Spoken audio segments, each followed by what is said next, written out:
Welcome to the channel and to the showcase video for my Admech army known as the Penitent Forge. I say showcase video, this is more of a story time because rather than point at a unit and say this is what I've got and blah blah blah, I'd rather just spin a narrative for you guys and tell you about the Penitent Forge, pointing the camera as we go. I think that would make a more interesting video. But before we begin, I must prologue this video by saying this is the total number of painted units that I have at the time of filming. So these are the only ones you're going to see on the channel until I get some more painted. The next one being the Uzarak's Jump Infantry version of the Thalax there. Also some more robots. I've got about 50 Vanguard coming, some more Dragoons that I need to paint up. There will be more coming on the channel. And it's also worth pointing out that this comes from 4 different sources. They've got the 30k Admech, the Knights, the 40k Admech, and of course the God Machines of Mars. To you this might look like a bit of an amalgamation, but to me this is one cohesive whole, and I'll tell you why. During the Age of Strife, before the Horus Heresy, before the coming of the Emperor, that terrible time when the galaxy was ripped apart by furious warp storms and civilization, as it had been known then at the dark age of technology, and civilization came to an end and millions of planets were destroyed, the Mechanicum took control of Mars, the red planet. Mars had been a place of technological wonder where titans were built, where machines that would become knights were built. It was a place of science and discovery, and it fell into barbarity, it fell into ruin during the Age of Strife, just as Terra did. But worse than Terra, it had a fragile ecosystem and its agroponic plants were destroyed, its radiation shielding was destroyed, and only those that lived below the surface, only those that dug down into the arcologies below the surface managed to survive. And then they too fell into war and barbarity. So while an endless cycle of war and destruction rampaged across the surface of Terra, so did the cycle of war and destruction rampage across the surface of Mars, and below the surface of Mars, through the arcologies, through the mile-thick crust. There were hundreds of different factions fighting each other and competing over the precious resources, but eventually one faction began to grow in ascendancy. This faction had dug deeper and further than anyone had dug before, and this faction were a bit different from the other factions because they had a religious further to them. They were zealots, they were fanatical, and it was their fanaticism and the fact that they were deeper and further and more hidden from any of the other factions. That's the reason why they grew to prominence and eventually took control of the Red Planet. They were the cult of the Messiah. They were the Mechanicum. It was their religious belief and their zealotry that kept them safe, and it's the reason why they won Mars. The Mechanicum was so successful, in fact, they were in firm control of Mars for thousands of years before the Emperor turned up. They had even invaded Terra a couple of times. There's a couple of famous battles where the Mechanicum attacked the techno-barbarian hordes of old Earth and stole ancient technology and STCs that they craved. The masters of the Mechanicum sent massive forge ships out into deep space to unify the lost colonies of man and to find ancient STCs. They rebuilt massive forge temples. They started building titans and battleships once again, and then came the Emperor, and then came the Horus Heresy. It's important to note that the Mechanicum hierarchy is extremely feudal in nature. It's very, very complex. There's lots of different lords and houses and forges, and they all owe allegiances to each other. The Skitarii fight for different causes and have their own houses. Cataphrons fight for different forges and have their own houses. The Legio-Cybernetic cohorts and the Maximum protocols, it's dense. It fills hundreds of pages of different tomes how this society is set up, and that's very important to note because when the Mechanicum returned to the surface thousands of years earlier, there was one faction that did not, and they called themselves the House of the Dragon, and they kept digging. They had a different version of who they believed the Omnissiah was. They believed the Omnissiah itself or himself was somewhere deep inside the surface of Mars, and they spent 3,500 years digging for him, looking for him.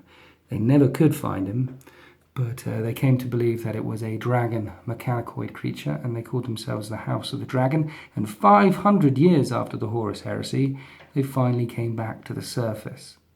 When the House of the Dragon returned to the surface, they had with them quite a considerable fighting force of Skitarii, of Knights, of Titans. There was a lot of them down there, and they had been looking for a very, very long time. And they also had a crap ton of legio-cybernetic constructs. These things that had been banned 500 years ago after the end of the Horus Heresy. These things become these things. These are just robots with information wafers in them. But Castellax and legio-cybernetica constructs, these have minds, brains, spinal columns, and sometimes they get very angry and break free and batter your own troops, which has happened once in a battle report. I hope it never happens again. But after the horrors unleashed by the Kanban project during the Horus Heresy, legio-cybernetic creatures such as these were banned. So what was the Fabricator General of Mars to do when a fighting force of over 200,000 troops and Titans and Thralls returned to the surface? Well, the Mechanicum have a rule for that sort of thing. The Mechanicum have a rule for everything. They struck off the House of the Dragon from the Martian Accords, also known as the Crimson Accords. They got them all together, stuck them in a couple of Gloriana-sized cruise ship battleships and a couple of world ships, formed them together as a penitent war convocation, and told them to bugger off. Penitent war convocations function in the same manner as war convocations, except for three crucial differences. The first one being penitent war convocations are extremely rare. 2, penitent war convocations are massive, earth-shatteringly massive. And 3, penitent war convocations can never, ever return to Mars. So the House of the Dragon became Penitent War Convocation 17. They left Mars and they went to the one place in the galaxy where they knew there would be dragons, where they knew there would be lots and lots of dragons, and that was the Halo Stars. The Halo Stars can be found deep in the northeastern corner of the galactic fringe, and it's home to a bunch of Eldar who had the foresight to flee the warp storms that happened when Slaanesh was born, and now it's full of the pointy-eared Eldar flying around on dragons. What you can imagine is Warhammer 40k crossed with Warhammer. Eldar with guns and bazookas and spaceships riding around in big dragons. Well, the Penitent War Convocation 17 got there and proceeded to murder, death, kill their way through the Halo Stars. They were looking for an STC. While they were digging below the surface of Mars, they found information that said that there was a couple of very crucial, very powerful STCs in the Halo Stars. And just as they went digging below the surface of Mars for 3,500 years, they began to plunder across the Halo Stars for many, many thousands of years, looking for this STC with the same religious conviction that they had before. Deep in the darkness of the Halo Stars, heroes were made, legends were born, civilizations were razed to the ground, and in a break from the norm, the Penitent War Convocation 17 actually found a couple of STCs and put them in their world ships, turned around and headed straight back for Mars. They longed to return to Mars. It was their spiritual home after all, and the place where they believed that the Omnissiah himself resided. So return to Mars they did, and because of the STCs stored in their cargo holds, they were allowed to dock.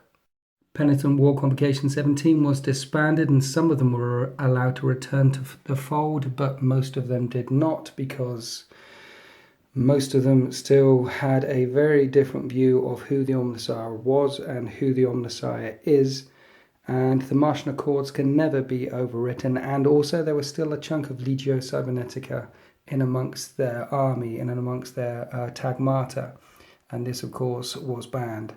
So they were forgiven their previous crimes, and instead they formed together as the Penitent Forge.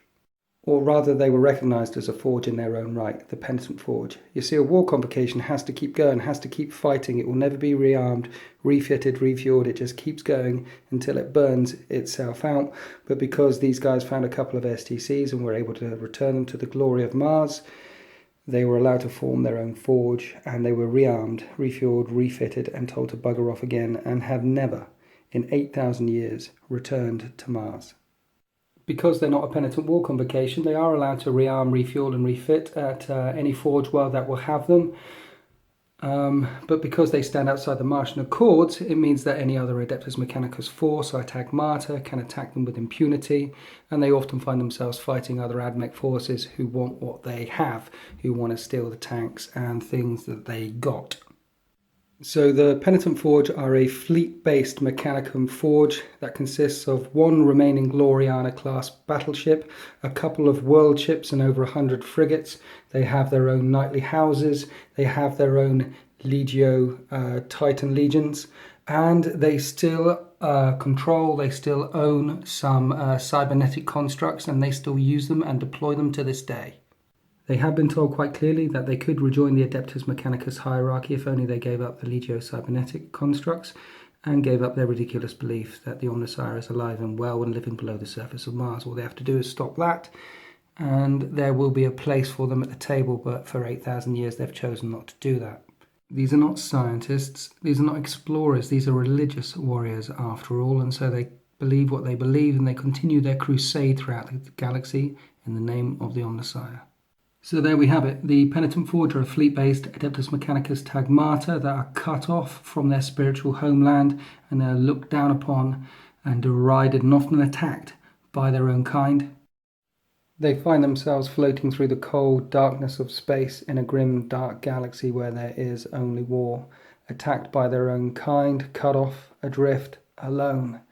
In fact, out there is only one fighting force which they would consider allies.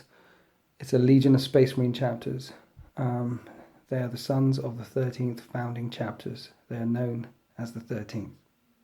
The end. That's it. I hope you found this interesting. I tried to do something a little bit different than normal. Thank you very much for watching and happy wargaming.